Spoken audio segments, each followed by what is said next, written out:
H 점유자와 회복자의 관계. 그 옆에 뭐 기출 표시가 뭐 쫙 돼 있죠, 그죠? 그 점유자 앞에다가 무단 이 말을 넣으세요. 무단 점유자, 무단. 시간만 있으면 제일 좋은 거는요. 학원에 오셔가지고는 수업만 집중해서 들으시고 그 필기에 너무 치중하면은 설명을 많이 놓칩니다. 그 집에서 이제 동영상을 보면서 다시 필기를 하는 게 훨씬 더 좋아요. 그 전혀 하지 마라가 아니고 너무 필기에 치중하면은 설명을 잘 놓칩니다. 자, 무단 점유자와 회복자의 관계를 보겠습니다. 무단 점유자. 회복자는 소유자를 이야기하거든요. 회복자는 소유자. 회복자와 점유자. 점유자인데 교재에는 그냥 점유자 되어 있는데 정확하게는 무단 점유자와의 관계입니다. 자, 우선은 이건 이제 상황을 조금 여러분들이 이해를 해야 된다. 상황을.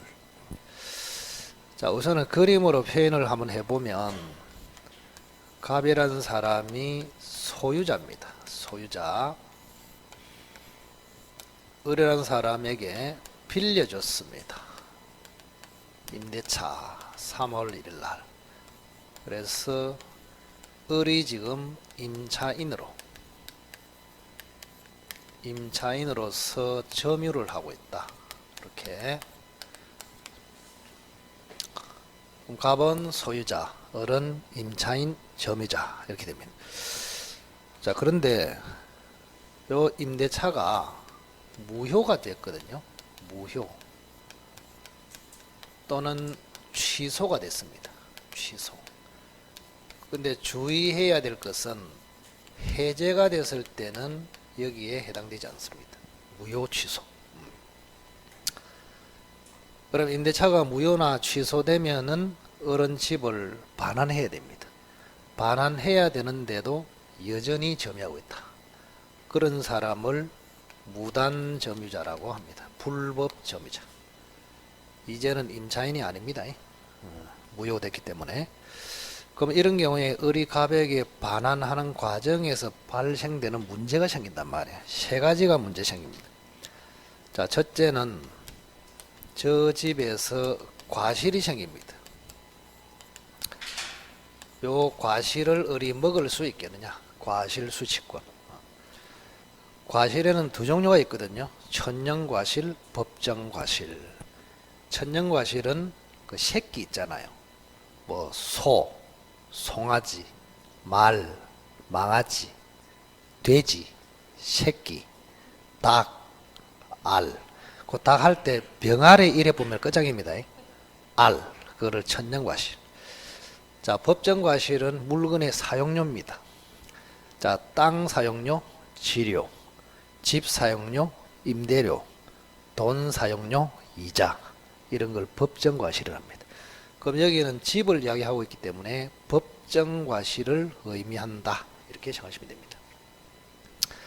자, 을이 점유하고 있다가 잠시 남에게 빌려줘서 임대료 받잖아요. 그거를 뭐요? 법정과실. 그걸 을이 먹느냐 갑에게 반환해야 되냐 그런 이야기입니다. 자, 결론적으로 을이 선이면 과실을 먹고 악이면 먹지 못하고 반환해야 된다. 이렇게. 근데 이 선의가 무슨 말이냐 이게 굉장히 중요합니다. 자, 다른 곳에서는 모른다, 선의, 안다, 악이 이렇거든요. 근데 여기는 그런 뜻이 아니고 잘 들어보세요. 과실수취권이 있는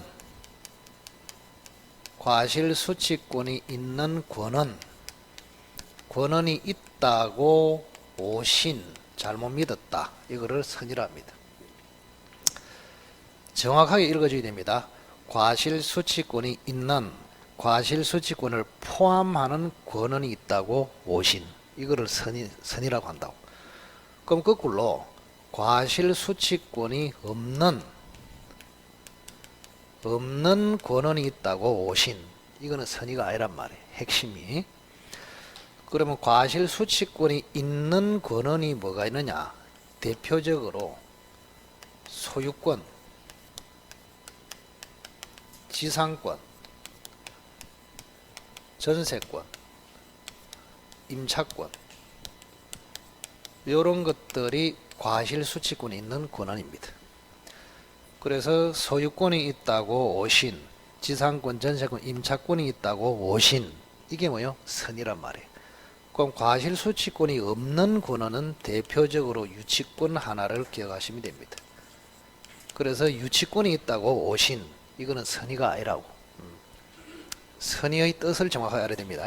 과실 수취권이 있는, 과실 수취권을 포함하는 권한이 있다고 오신, 그래 돼야 뭐요? 선의가 된다. 자, 두 번째, 을이 점유하고 있는 저 집이 멸실되거나 훼손이 됐습니다. 요때 을이 책임을 지느냐, 이런 문제입니다. 자, 집이 멸실됐다는 게 무슨 말입니까? 집이 없어졌다. 훼손은 일부가 없어졌다. 그런 뜻이에요. 이런 경우에 집주인은 가만입니까? 그죠? 그럼 을이 점유하다가 집이 훼손되거나 멸실이 됐다. 책임을 지느냐? 그런 이야기입니다. 책임을 질라 하면은 을에게 반드시 귀가 있어야 됩니다. 귀가 뭐예요? 귀책사유. 그러니까 을의 잘못으로 멸실되거나 훼손이 되어야 책임을 진다. 그러면 천재지변으로 멸실 훼손이 됐을 때는 책임을 안 진다. 그런 뜻입니다. 그 다음, 책임을 지는 범위가 있습니다. 범위. 자, 범위는 네 가지로 경우의 수를 나눠야 합니다. 자주, 선의, 자주, 악의, 타주, 선의, 타주, 악의. 경우의 수가 네 가지다. 자, 이 네 가지 중에서 제일 착해 보이는 게 뭐예요? 자주선이죠. 그래서 자주선일 때만 책임이 경감됩니다. 경감. 경감되는 내용이 현존이익. 현존이익은 현재 존재하는 이익. 그것만 배상하면 됩니다. 현존이익 배상. 자, 이 나머지는 책임이 경감되지 않습니다. 그래서 이때는 모든 이익을 배상해야 된다. 이렇게 됩니다. 모든 이익을 배상한다. 이 말을 조금 어려운 말로 이렇게 부릅니다. 한번 읽어보세요. 전손해배상. 이렇게 합니다. 전손해배상. 전손해배상. 그 다음에 세 번째. 요즘은 세 번째가 시험에 제일 잘 놉니다. 을이 저 집에 비용을 지출하게 됐다. 이 말입니다. 그럼 지출된 비용을 주인 갑에게, 회복자에게 비용을 돌려주세요. 이거를 비용상환 청구권이라 합니다. 자, 과거에는 1번, 2번을 가지고 출제를 했는데 최근에는 여기에 출제를 한다. 이 말입니다. 가장 중요하다. 비용상환 청구. 자, 우선은 첫째 특징이 뭐냐? 비용을 청구할 때는 선의 악의를 묻지 않습니다. 묻지 않아요. 다른 거는 선악에 따라서 달라지잖아요. 근데 비용 청구만큼은 선이냐 악이냐 안 따지고 무조건 할 수 있다. 악의의 점유자라도 비용을 청구할 수 있다. 그다음 두 번째, 이 비용 청구는 물건에 관하여 생긴 채권으로서 결련성이 있습니다. 그래서 회복자 갑으로부터 비용을 받을 때까지 집을 유치할 수도 있다. 유치권. 그 다음 세 번째, 자, 비용은 크게 두 가지로 나누거든요. 필요비하고 유익비하고. 이렇게 항상. 그래서 민법에서는 비용 이렇게 되면은 필요비, 유익비 이렇게 됩니다. 자, 필요비는 좀 작다는 개념을 가지시고 유익비는 크다는 개념을 가지시기 바랍니다. 보일러 수리비 3만원, 예를 들어서 지붕 계량비 1000만원, 이런 느낌을 가지고 있으시기 바랍니다. 자, 필요비는 다시 두 가지로 나눠지거든요. 하나는 특수 필요비, 하나는 통상의 필요비. 자, 특수 필요비가 뭡니까? 이거 알면 다쳐. 알 필요가 없어. 이렇게 구분한다는 것만 알고 있으면 됩니다. 자, 필요비는 두 가지가 뭐라고? 특수 필요비, 통상의 필요비. 그러면 이렇게 나눌 줄만 하면 돼. 자, 통상의 필요비는 과실하고는 셈셈이 된다. 요게 시험에 잘 나와요. 셈셈이 된다. 셈셈이 뭐? 상계된다. 퉁친다. 이런 이야기예요. 그래서 선의의 점유자라서 과실을 수취한 을은 갑에게 통상의 필요비는 청구하지 못한다. 과실을 먹었다면 통상의 필요비 정도는 청구하지 말고 네가 부담해라. 그런 뜻이에요. 그래서 과실을 수취하면은 통상의 필요비는 청구할 수 없다. 그거 하나 기억하시고. 자, 유익비는 어떻게 청구하느냐? 일단은 유익비가 지출됨으로써 집에 대한 가액 증가가 현존해야 됩니다. 현존. 가액 증가가 현존해야 된다. 현존하면 지출액이나 또는 증가액 중에서 선택을 합니다. 선택. 이렇게. 자, 이걸 예를 한번 들어볼게요. 예를 들어서 집이 지금 1억짜리거든요. 1억짜리라고. 요 1억짜리 집에다가 을이라는 사람이 1,000만원 지출했습니다. 1,000만원 지출해서 지붕을 개량했단 말이죠. 지붕을 개량하니까 1억짜리가 1억 3천만원짜리 집으로 바뀌었습니다. 이렇게. 자, 그러면 지출액은 얼마예요? 1,000만원.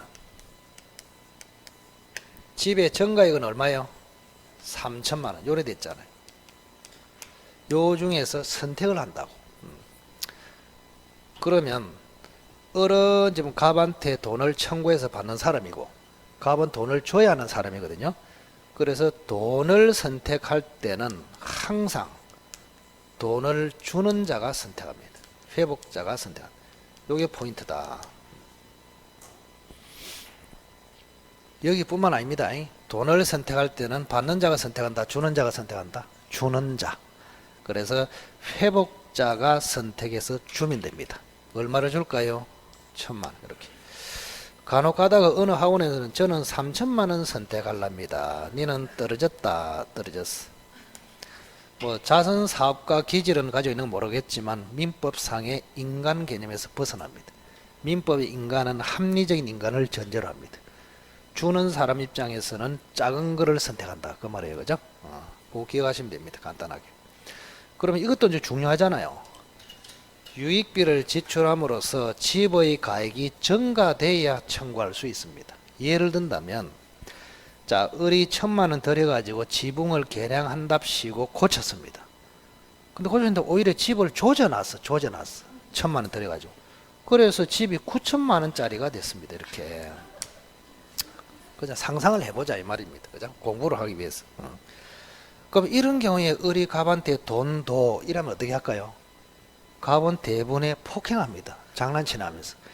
이런 경우에는 1,000만 원 지출해도 가액 증가가 현존하지 않잖아요. 그때는 청구할 수 없다고. 그래서 가액 증가가 반드시 현존해야 된다. 그렇게 기억하시면 됩니다. 별로 할 것도 없죠. 자, 그 다음 230페이지 보세요. 자, 3번 한번 읽어보세요. 점유, 회수, 잔고.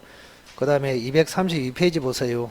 맨 위에 4번 보세요. 읽어보세요. 점유, 보유, 창고. 5번 읽어보세요. 점유, 보전, 창고. 자, 요것도 이제 점유, 보호, 청구를 하는데 굉장히 중요하다. 점유, 보호, 청구권. 점유권이 침해됐을 때 배척하는 물권적 청구권. 이걸 점유, 보호, 청구를 합니다. 점유권이 아니고 다른 물권은 물권적 청구 이렇게 이야기해요. 그래서 점유권에 기한 물권적 청구를 특별히 점유 보호 청구권 이렇게 부릅니다. 그럼 여기는 세 종류가 있다고 204조 반환 청구, 205조는 방해 제거 청구, 206조는 방해 예방 청구. 이렇게 세 가지가 있습니다. 근데 조문을 잘 보면 여기는 반환 및 손해배상 청구 같이 되어 있습니다. 제거 및 손해배상 청구 이렇게 되어 있어요. 그런데 조심해야 될 것은 예방, 여기는 and가 아니고 또는 손해담보, 손해배상 담보 청구 이렇게 되어 있습니다. 이 조문 차이를 기억하시기 바랍니다. 다른 거는 반환 및 손해배상, 제거 및 손해배상. 근데 예방 또는 손해배상 담보 청구. 핵심을 딱 그리라 이 말입니다. 그러면 반환 청구는 언제 하느냐? 점유가 침탈이 돼야 됩니다. 읽어보세요. 점유 침탈. 점유 침탈이 됐을 때 침탈 당한 자가 반환 청구 이렇게 합니다. 여기는 점유가 침탈이 아니고 점유가 방해가 됐을 때 제거 청구합니다. 여기는 점유가 방해가 현재된 것이 아니고 방해 염려가 있을 때 예방 청구를 합니다. 자, 침탈 반환 청구, 방해 제거 청구, 방해 염려 예방 청구 이렇게 된단 말이에요. 자, 그리고 여기는 1년 안에 해야 됩니다. 여기도 1년 안에 해야 됩니다. 근데 여기는 기간이 없습니다. 없어요. 자, 그리고 우리 점유에서는 특수한 용어를 쓰거든요. 요 반환 청구를 회수 청구라고 합니다. 좀 전에 읽어봤지만 회수. 제거 청구는 보유 청구라고 합니다. 예방 청구는 보전 청구라고 합니다. 용어를 다르게 쓴다는 것을 기억하십시오. 자, 반환은 회수, 방해 제거는 보유, 방해 예방은 보전 이렇게 쓴단 말이에요. 자, 그리고 1년 있잖아요. 1년. 요 1년은 특이합니다. 1년을 출소기간이라고 합니다. 출소기간. 한번 읽어봐요. 출소기간. 출소기간의 뜻이 뭘까? 출소기간. 뭐 교도소에서 나오는 기간입니까? 출소기간. 그게 아니고 소를 제기해야 하는 기간. 한번 해보세요. 소송을 제기해야 하는 기간. 그래서 반환 청구와 제거 청구는 소송으로 한다. 이 말, 소송으로. 소송으로 하되 몇 년 안에 하라고? 1년 안에. 1년 안에 소송을 안 하면 못 합니다. 그다음부터는. 그래서 출소기간이다. 출소. 이거 꼭 기억하십시오. 출소기간. 우리 민법 전역에서 권리 행사 기간 중에서 소로서 행사해야 하는 출소기간은 여기밖에 없어요. 딱 이 두 개밖에 없다고. 나머지 기간은 소로서 할 필요가 없어요. 그래서 이거를 권리 행사 기간이라 하거든요. 권리 행사 기간 중에서 소송으로 해야 되는 것을 출소기간이라 한단 말이에요. 다른 데는 전부 다 소송으로 하라 이 말이 없어요. 그냥 권리 행사 기간인데 204조, 205조만큼은 반드시 소송으로 권리 행사를 해야 된다. 그걸 출소기간이라 합니다. 출소기간. 자, 그래 해놓고 이 204조가 굉장히 중요합니다. 요게 별 4개라고, 별 4개. 다음에 213조하고 비교하는 사례 문제를 훈련합니다. 요거는 3, 4월 달에. 자, 204조는 점유권에 대한 반환 청구, 213조는 소유권에 대한 반환 청구. 요 두 개 차이를 사례 문제로 훈련해야 된다고. 이거는 기초고 이게 이제 실제로 이제 실전에서 훈련해야 되겠다. 요 기초가 잘 돼 있어야 돼요. 기초. 뭐 그 정도 하시면 크게 문제가 없어요. 자, 뒤로 소유권 넘어갈까요? 자, 소유권은 242페이지 보세요. 242페이지.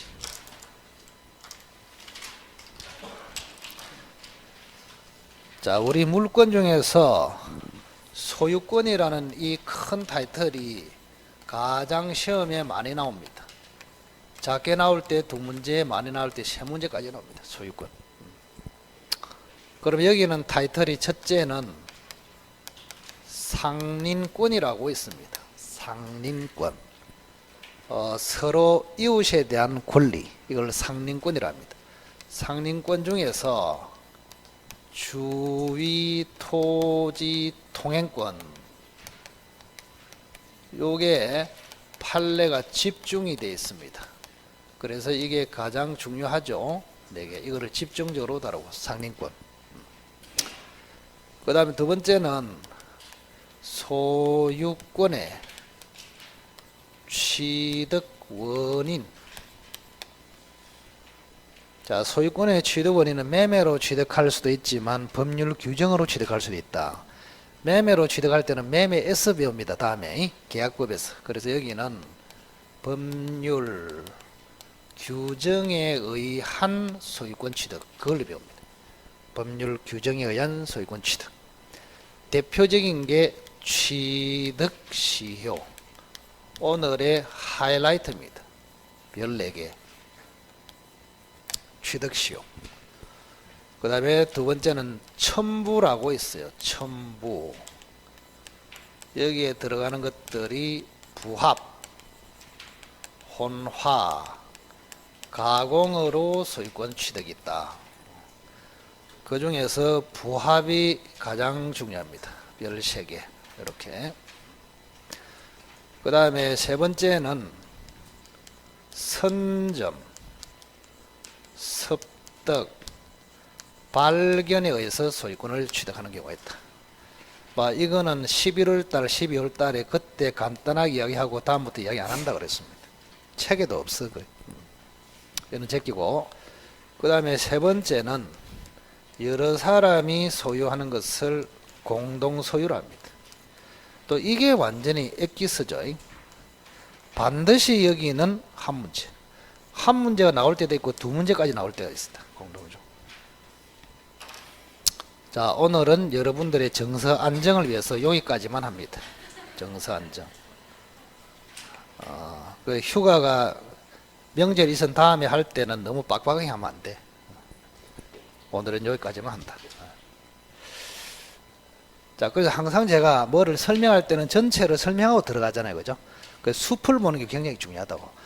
소유권에는 2문제, 3문제 나오는데 이렇게 타이틀이 되는구나. 그 중에서 주통권, 취득시효, 부합 이런 게 중요하네. 이런 게 딱 서야 된다고 머릿속으로.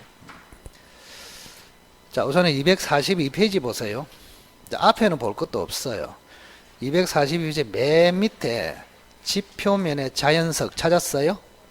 거기 한번 읽어보세요. 그 재미가 있어서 하나 설명해 드릴게요. 재미.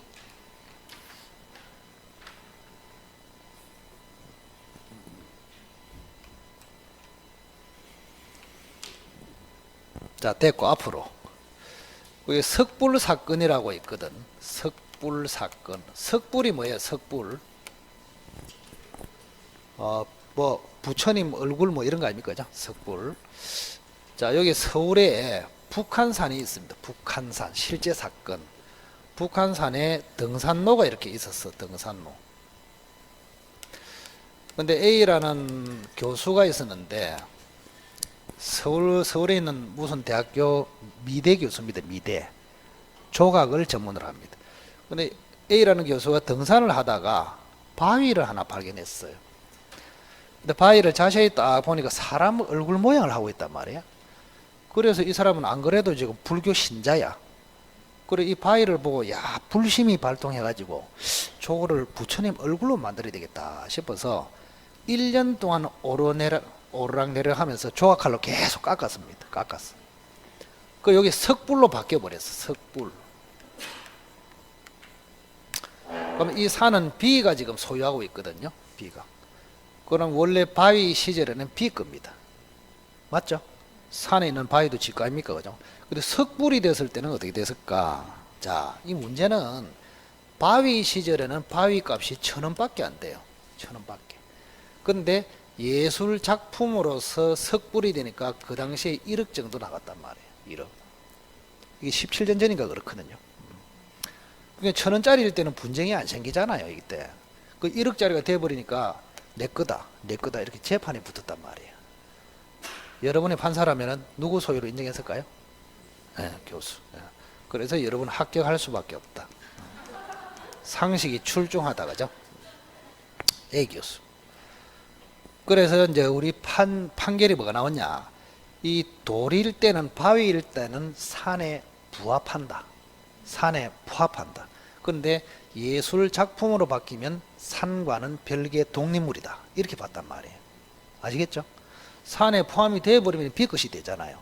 그래서 바위 시절에는 부합, 비소유. 요거는 독립, 그때 조각한 A 소유. 이렇게 됩니다.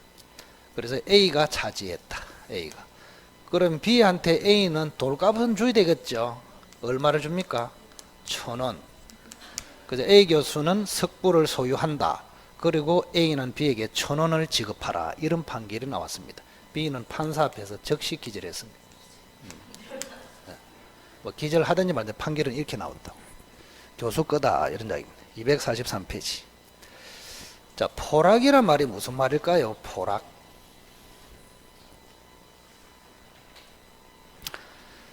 포락은 토지가 강이나 바다에 쓸려 내려가서 없어졌다. 그걸 뭐야? 포락이라 합니다. 그럼 갑이 소유하는 땅이 포락이 되면은 소유권은 뭐 된다? 소멸합니다. 소멸. 소멸한다. 그 이번에 판단 기준에 딱 그 줄 것이고. 자, 복구 후 토지 가액보다 복구 공사비가 더 많이 들게 되는 것과 같은 경우에는 특별한 사정이 없는 한 원상 복구가 불가능하게 되었다. 원상 복구 불가능, 그게 핵심이에요. 그리고 그 옆에다가 소유권은 소멸 이렇게 쓰십시오. 원상 복구 불가능, 소유권은 소멸. 그게 4번의 효과 나오네요. 효과에 딱 줄 거 보세요. 자, 한번 포락되어 토지의 효용을 상실하면 종전 소유권이 영구히 소멸되고 그 후 포락된 토지가 다시 성토되어도 종전의 소유자가 소유권을 취득할 수는 없다. 그게 핵심이네. 자, 그 정도 기억하시면 되고, 밑에 이제 이번에 상린관계가 나오잖아요. 자, 뒤에 넘겨보세요. 상린관계. 자, 중간에 217조의 동그라미 치시고, 자, 오른쪽에 인지사용청권 216조 동그라미 치시고. 쳤습니까? 자, 그 조문은 이제 오늘 하고 그것도 영원히 안 합니다. 예, 그래서 항상 그 공부를 할 때는 시험이 날 확률이 굉장히 낮은 거는 한 번 정도 그냥 읽어보고 딱 끝내고, 자, 다음에 3월 달에는 이런 거 할 시간에 중요한 거를 더 깊이 들어가겠다. 그런 뜻이에요. 그죠? 자, 217조를 한번 보겠습니다. 생활방해라 합니다. 217조 생활방해. 이것도 잠시 언급이 될 수 있기 때문에 제가 설명을 드리는 것입니다. 무슨 말이냐? 자, 여기 갑의 땅이고 을의 땅입니다. 이렇게 을이 집에서 살고 있습니다. 근데 갑의 토지에서 뭔가 계속 이렇게 넘어와요. 이렇게 넘어와. 을이 생활이 안 됩니다. 생활 방해가 돼가지고. 뭐가 넘어가느냐? 매연, 악취, 뭐 진동, 소음 이런 게 넘어가지고 을이 생활이 안 돼. 이런 경우에 을이 갑한테 제발하고 이거 못 넘어오게 하라. 이렇게 하는 것이 217조입니다. 생활 방해를 근거로 해서 제거를 청구할 수 있다. 그런 이야기예요. 자, 그 다음 두 번째. 갑의 소 있잖아요. 소가 설렁설렁 이렇게 경계를 넘어오더니 을이 저녁을 먹고 있는데 밥상을 들이받을까 말까 고민을 하고 있어요. 이게 소가. 그래서 이게 밥을 못 먹겠어. 이런 경우에 제발하고 소 좀 데리고 가라. 이거는 214조로 해야 된다. 그래서 변호사가 소송할 때는 실력이 뭐가 있느냐? 실력. 무슨 조문을 근거로 드느냐에 따라서 성패가 결정이 됩니다. 그래서 요게 넘어오면은 217조로, 소가 넘어오면은 214조로. 이거는 생활 방해 조문이고, 이거는 소유권에 의한 방해 제거 청구 규정입니다. 그럼 소하고 이거하고 차이가 뭐예요? 응? 소도 과거에 제가 그림을 그렸거든요. 그림을 워낙 잘 그려가지고 소도 그림을 그렸는데 7년 전에 그 어떤 아재가 저보고 그 선생님 소 아닙니다. 돼지인데요. 이래가지고 기가 팍 죽어. 지금부터는 이제 안 그래요. 소 한자로 쓴다 소아이. 소가 넘어와. 그러면 요거를 뭐라 하느냐? 조금 어려운데 별거 아니에요. 한자를 쓰면 이렇게 써. 불가량물. 해보세요. 불가량물. 양으로 측정할 수 없는 물건이다. 그런 뜻이에요. 불가량물. 요거는 그러면은 가량물이단 말이에요. 가량물. 자, 가량물이 침해하면은 214조로, 불가량물이 침해하면은 217조로. 아시겠죠? 포인트를 잘 잡아야 돼. 자, 그 다음 216조를 한번 보겠습니다. 216조. 요것도 포인트를 잘 잡아야 돼. 무슨 말인지. 자, 예를 들어서 여기 경계가 있습니다. 갑이 있고요. 을이 있습니다. 근데 갑이라는 사람이 경계에 근접해서 건축을 하려고 그럽니다. 건축. 그러면 건축을 하려 하면은 을의 토지도 좀 사용을 해야 됩니다. 그래요, 이제 막 불도저 들어오고 막 덤퍼 들어오고 이래가지고 그물도 쌓고 이래 하잖아요. 그죠? 그러면 갑이라는 사람이 을에게 네 땅 좀 사용하자. 이거를 인지 사용 청구를 합니다. 뭐라고? 인지 사용 청구. 인접한 지역이다 이 말 아닙니까? 인지 사용 청구를 할 수 있다. 인지 사용 청구. 자, 인지가 내나 을의 토지를 이야기합니다. 인지 사용 청구. 그럼 을이 만약에 거절을 해버리면 어떻게 될까요? 거절. 사용하지 마라.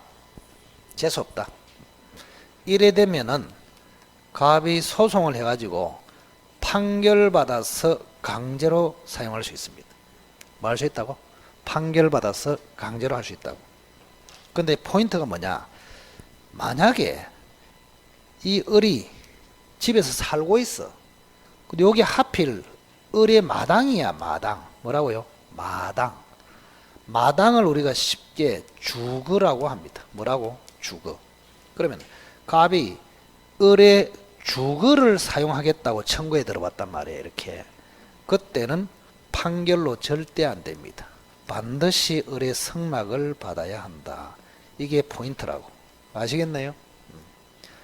그래서 주거가 아닌 땅이다. 그럼 판결로 할 수 있는데 주거이면 판결로 된다 안 된다? 안 됩니다. 그게 핵심이. 자, 그 다음 뒤로 주위 토지 통행권. 그거는 별 4개 딱 해놓으시고, 별 4개. 주위 토지 통행권. 자, 이것도 뭐 별거는 아니에요. 그림을 잘 봐야 됩니다. 항상. 주위 토지 통행권.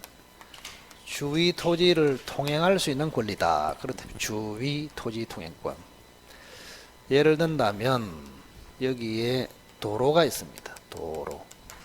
도로가 있어. 토지가 4개가 있습니다. 4개. 여기는 갑의 토지, 을의 토지, 병의 토지, 정의 토지. 이렇게. 누가 답답해 보입니까? 을이 답답하죠. 개론에서는 맹지를 하잖아요. 맹지. 그죠? 이런 경우에 을이 주위 토지를 통행하는 권리를 가진다. 이거를 주위 토지 통행권 이렇게 합니다. 그럼 을이 여기를 통행하려면 갑하고 계약을 할 수도 있고 법률 규정에 의해서 당연히 통행할 수도 있습니다. 계약을 했다는 말은 다음에 배울 지역권을 취득했다 이 말입니다. 지역권. 을이 여기를 계약을 통해서 지역권을 취득해서 다닌다. 이때는 반드시 등기해야 합니다. 지역권 등기. 근데 계약을 할 수 없어요. 그러면 법률 규정으로 당연히 통행할 수 있습니다. 이거를 주의 토지 통행권이라 합니다. 요거는 법률 규정으로 취득하기 때문에 등기할 필요가 없다 이 말입니다. 그래서 우리 여기를 다니는 근거는 두 가지입니다. 계약을 하거나 법률 규정에 의해서 다니거나. 자, 그러면 여기 한번 봅시다. 우선에 명칭을 좀 알아야 됩니다. 갑의 토지를 통행지라고 합니다. 뭐라고? 통행지. 지역권에 가면은 성역지, 요역지 이래 한단 말이에요. 근데 여기는 통행지. 여기는 을의 토지는 피통행지 이렇게 불러요. 피통행지 또는 포위된 토지 이렇게도 읽습니다. 포위된 토지. 그러면 을이 계약을 하지 않고 법률 규정으로 통행권을 가지는 요건이 뭐냐? 첫째, 어떤 요건을 갖춰야 을이 통행할 수 있겠냐? 첫째는 기존에 통로가 전혀 없어요. 길이 없단 말이에요. 이렇게 길이 전혀 없을 때는 여기를 다닐 수 있습니다. 그 다음 두 번째, 기존에 통로가 있어. 기존에 통로가 이렇게 있단 말이에요. 기존에 통로가 있어. 근데 통로가 있는데 도로로서 기능이 없어. 도로 기능이 충분하지 않을 때 그때도 통행권이 생깁니다. 기존에 통로가 있는데 이 폭이 넓이가 10cm야. 10cm 길을 다녀본 사람이 있습니까? 없어. 다녀본 사람은 다 죽었습니다. 자빠져 갖고. 여기를 10cm를 원활하게 다닐 수 있는 유일한 사람은 발레리나밖에 없습니다. 발레리나. 네? 그래서 도로로서 기능이 없어. 그때는 통행권이 인정된다. 그다음 세 번째가 이제 잘 보세요. 기존에 통로가 있어.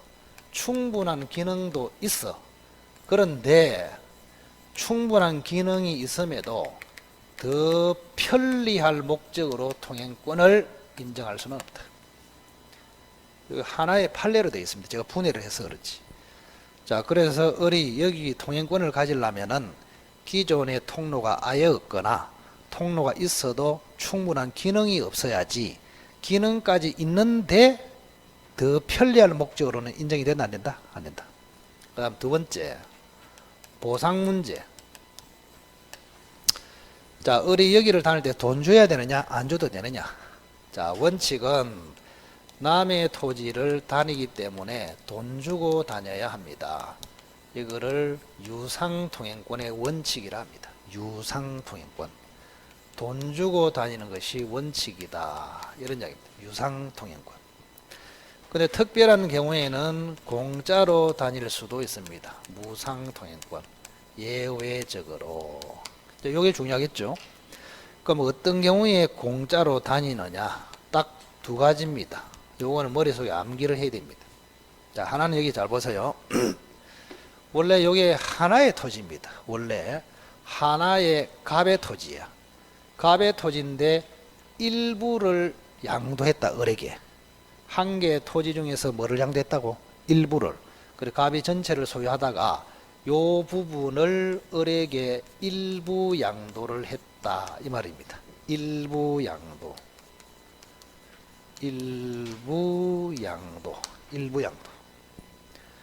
그럼 생각을 해보세요. 원래 갑이 하나를 가지고 있다가 일부만 을에게 줬으니까 을이 여기를 다닐 수밖에 없잖아요. 그걸 갑이 알고 있잖아요. 그때는 돈 안 줘도 갈 수 있다. 그 말이에요. 그다음 두 번째, 토지가 하나입니다. 토지가 하나인데 갑과 을이 공유를 하고 있었다. 갑이 2분의 1, 을이 2분의 1 지분을 가지고 있어. 토지는 몇 개? 한 개. 그러다가 합의해가지고 쪼갰습니다. 그걸 분할이라 합니다. 공유물 분할. 이런 경우에도 공짜로 다닐 수 있습니다. 자, 을이 갑의 토지에 무상으로 통행을 하기 위해서는 일부 양도 분할을 전제로 한다. 그런데 을이 무상 통행권자야. 무상으로 을이 다닐 수 있어. 그러다가 갑자기 을이 을다시한테 토지를 팔아버렸어요. 이렇게. 그럼 을다시를 뭐라냐? 피통행지의 특별승계인이라 합니다. 뭐라고? 피통행지의 특별승계인. 요 사람은 무상의 혜택을 받지 못합니다. 그래서 무상통행권은 일부 양도나 분할의 직접 당사자 을에 한해서 혜택을 받지 을로부터 넘겨받은 제3자는 혜택이 없다. 그래서 을 다시는 다시 유상으로 돈 주고 다녀야 됩니다. 그렇게. 그 다음 세 번째, 범위. 통행권의 범위. 자, 통행권의 범위에서는 두 가지를 알아야 됩니다. 첫째는 건축법상, 이거는 공법이 나오죠. 건축법상의 도로 규정이 적용되지 않습니다. 여기는. 즉 무슨 말이냐. 자, 을이 여기다가 건축을 하고 싶어요. 건축. 응? 집을 짓고 싶단 말이야. 그러면 집을 지으려면 도로가 확보가 돼야 건축 허가가 납니다. 현재 바뀌는 건 모르겠는데 폭이 아마 4m인가 그럴 거예요. 4m. 그러면 이 을이라는 사람이 갑보고 내 건축을 하기 위해서 요 4m를 확보해 달라. 이게 가능하겠냐? 안 됩니다. 그래서 갑은 을이 건축을 할 수 있을 정도의 4m 확보를 해줄 의무가 없단 말이에요. 아시겠어요? 그러면 갑이 거절해 버리면 을은 건축을 할 수 있다 없다? 없습니다. 그래서 결국에는 건축법상의 도로 규정이 적용이 안 된다. 그 말은 을이 건축을 할 정도로 도로 확보할 통행권은 없단 말이에요. 아시겠어요? 그럼 그때는 건축을 하려면 뭘 해라 말입니까? 계약을 해라고. 계약을 해가지고 지역권을 취득해서 4m 이상 확보해서 건축을 하라. 그런 뜻입니다. 그래서 건축할 정도가 아니고 그냥 통행을 할 정도. 이렇게 생각하시면 됩니다. 자, 그 다음 두 번째. 자, 지금 을이 통행을 하고 있는데 을은 현재 농사를 짓고 있습니다. 농사. 그럼 농사를 짓고 있으면 경운기 정도면 왔다 갔다 하면 되잖아요. 그러면 을은 2m 정도는 확보할 수 있어. 2m. 건축은 안 되지만. 근데 을이 이제 욕심이 있어요. 지금은 농사를 짓지만 20년 후에는 큰 물류센터를 하고 싶어. 그래서 을이 갑한테 이야기합니다. 갑아, 내가 지금은 농사 짓고 있지만 20년 후에 물류센터를 해야 되기 때문에 지금부터 넓이를 20m를 달라. 이거 될까요? 안 됩니다. 그래서 통행권의 범위는 그죠? 현재 상황만 고려해서 범위를 정하지 장래의 상황을 대비해서 범위를 정할 수는 없다. 이런 판례가 있단 말이에요. 그 다음 네 번째, 어떤 경우에 통행권이 소멸하느냐. 첫째는 공로가 개설이 됐을 때, 공로 개설, 즉 무슨 말이냐, 여기에 도로가 하나 생겨버렸단 말이에요. 이렇게. 그죠? 그럼 여기 도로가 생기면 을은 여기로 나가면 되잖아요. 이거 필요하다 필요 없다? 필요 없다. 그래서 통행권 소멸. 이렇게 되고, 그 다음 두 번째는 배타적 점유. 배타적이란 말은 독점이다. 그런 뜻입니다. 지 혼자만 점유한다. 그렇습니다. 배타적 점유를 했을 때, 자, 여기 한번 보세요. 을이 지금 여기를 통행을 하고 있거든요. 통행을 하고 있다고. 그러면 을만 다닐까요? 갑도 다닐 수 있을까요? 갑도 다닐 수 있어요. 그래서 을은 배타적 점유가 안 됩니다. 배타적 점유. 독점할 수가 없어요. 배타적 점유가 안 돼. 그래서 배타적이 아니라 그 말은 공용적이다. 그 말이에요. 남들하고 같이 써야 돼요. 근데 을은 갑의 얼굴을 보기도 싫어. 그래서 갑이 다닐 수 있음에도 갑을 쫓아내버리고 지 혼자 다니려고 작전을 짭니다. 뭐하냐? 여기다가 철조망을 치기 시작합니다. 철조망. 갑이 못 들어오게. 철조망. 철조망을 탄탄하게. 철조망은 참고로 저쪽 휴전선에서 떼왔습니다. 이렇게. 그래가지고 집에서 전기선까지 연결해요. 전기선. 갑이 들어오면 통작대라고. 이 정도면 완벽한 배타적 독점적 점유입니다. 아시겠어요? 자, 을이 요거 하면 된다 안 된다? 안 돼. 안 되는데 을이 배타적 점유를 해버렸단 말이에요. 그러면 갑은 을에게 도로 내놔라. 도로 인도 청구를 할 수 있습니다. 도로 인도 청구를 하면은 통행권이 소멸해버려요. 이렇게. 자, 을의 통행권이 소멸한 사유는 몇 가지다? 두 가지. 하나는 공로가 개설됐을 때, 하나는 을이 배타적 점유를 함으로써 갑으로부터 도로 인도 청구가 있었을 때, 그때 소멸합니다. 이렇게. 할 것도 별로 없잖아. 민법이 와 이리 심노 싶으제? 그때가 좋다. 자, 그 다음에 248페이지. 자, 양괄호 6번에 물에 관한 상대관계 찾았습니까? 물에 관한 상대관계 그 옆에다가 100년 뒤에 출제된다 그래서 나라. 100년 뒤에. 이게 안 나온다 보다 더 심하다. 안 그러면 그 옆에다가 물에서 중개할 일이 있냐 이래서 나라고. 자, 249페이지 양괄호 7번 보세요. 7번 밑에 237조가 있죠. 거기 2항 보세요. 2항. 0 줄 거세요. 자, 설치비용은 절반 부담, 청량비용은 면적 비례 부담. 그거는 한 번씩 지문에 가끔 나와. 설치비용은 절반 부담, 청량비용은 면적 비례 부담. 자, 뒤로 넘겨보세요. 자, 수지목근의 제거라고 있네요. 수지목근의 제거, 수지목근의 제거, 수지목근.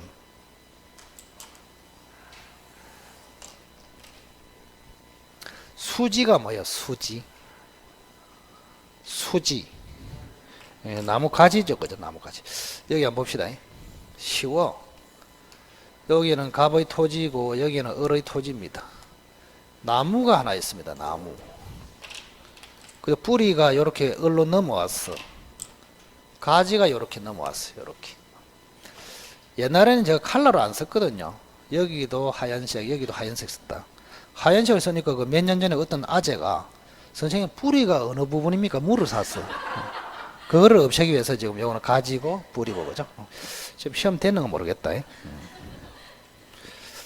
자, 그래서 요거를 수지, 요거는 목근이라고 합니다. 목근. 근데 웃기잖아요. 나무 숫자, 나무 목자야. 그러면 수지, 수근, 목지, 목근 해도 되는데 굳이 수지, 목근 왜 이래 됐을까? 자, 목자는, 나무 목자는 이랬어요. 숫자는 굉장히 복잡합니다. 숫자. 이렇게 써. 따라 쓰지 마라. 그냥 못 쓴다, 어차피. 그 둘 다 나무인데 차이가 뭘까? 요거는 살아있는 나무야. 요거는 살아있거나 죽었거나 상관없이 나무 성질을 가지고 있다. 이런 것도 나무라 그러잖아요. 그죠? 이거를 수로 안 하잖아요, 수. 요거는 살아있는 프라타나스 나무 이런 걸 얘기합니다. 복잡하잖아요, 생이. 그죠? 그래서 가지는 살아있는 가지. 뿌리는 살았거나 죽었거나 상관없는 뿌리. 그런 뜻이에요. 그래서 이 한자를 쓰는 것입니다. 아무 때나 쓰는 게 아니죠. 그러면 살아있는 나무 가지에는 열매가 있을 수 있어요. 가치가 큽니다, 이거는. 그래서 을이 함부로 제거할 수가 없어요. 그래서 을은 갑보고 가지를 제거해라 청구합니다. 이걸 청구 제거라고 합니다. 뭐라 한다고? 청구 제거. 근데 요거는 어떻습니까? 요거는 가치가 없다고 봅니다. 그래서 알아서 을이 갑보고 제거하라 안 하고 알아서 제거합니다. 이걸 임의 제거를 합니다. 임의 제거. 나무 가지는 청구 제거, 나무 뿌리는 임의 제거. 이렇게 됩니다.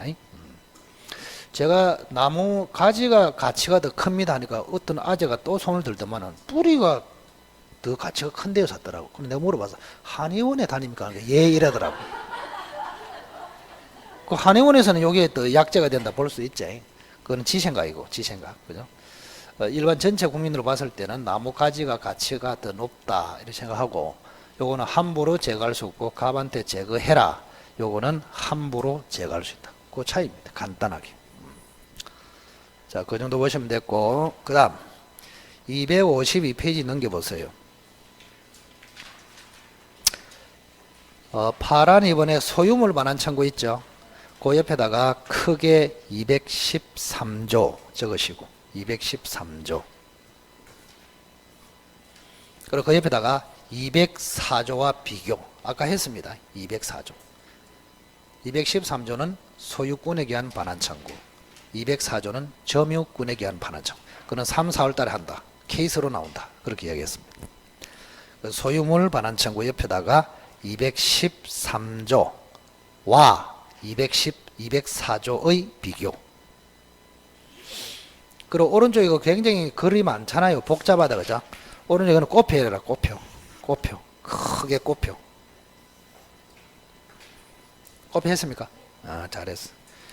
꼬표 하라 할 때가 좋다. 근데 어떤 인간은 꼬표 하라 한 거 그것만 또 공부한 사람도 있다. 그것만 10년째 그죠? 그 꼬표 해라 한번 보지 마. 자, 뒤에 소유물 방해 제거 청구 그 옆에다 크게 214조 적으시고 214조. 우리 기본서에는 시험에 나올 만한 가치가 전혀 없습니다. 그래서 214조 쓰시고 옆에다가 건물 철거 청구, 퇴거 청구 문제 해가지고 별 3개. 건물 철거 청구가 아니라 소유물 방해 제거 청구거든요. 그게 시험에 나와. 뭐라고 썼습니까? 건물 철거 청구, 퇴거 청구 그 문제 별표 3개. 자, 그거는 좀 쉬었다가 훈련을 좀 하도록 하겠습니다. 훈련.